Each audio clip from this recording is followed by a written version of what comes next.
PCOS কেন হয়? Polycystic ovarian syndrome নামে আমরা সবাই চিনে থাকি। পিসিওএস হওয়ার বেশ কিছু কারণ: বংশগত ও পারিবারিক প্রভাব, ইনসুলিন রেজিস্ট্যান্ট, অতিরিক্ত ওজন বা স্থূলতা, হরমোনের ভারসাম্যহীনতা, শারীরিক পরিশ্রম কম করা। এবার আমরা জানব পিসিএস এর লক্ষণগুলো কী কী। মাসিক অনিয়মিত হওয়া, ওজন বেড়ে যাওয়া, মুখ বা শরীরে অতিরিক্ত লোম গজানো, ব্রণ হওয়া, মাথার চুল পাতলা হয়ে যাওয়া, গর্ভধারণের সমস্যা, ঘাড় বা বগলে কালো দাগ পড়া।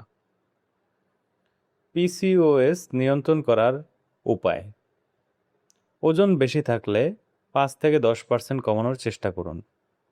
নিয়মিত ব্যায়াম করুন, প্রতিদিন অন্তত 30 মিনিট হাঁটা ও ব্যায়াম করা। চিনি জাতীয় খাবার ও প্রক্রিয়াজাত খাবার কম গ্রহণ করা। বেশি বেশি শাকসবজি, ফল, ডাল, মাছ, প্রোটিন ইত্যাদি সবজিগুলো বেশি বেশি খাওয়া। পর্যাপ্ত পরিমাণ ঘুম ও মানসিক চাপ নিয়ন্ত্রণ করুন। চিকিৎসকের পরামর্শ অনুযায়ী জন্ম নিয়ন্ত্রণের বড়ি বা ইনসুলিন সংক্রান্ত ঔষধ ব্যবহার করুন।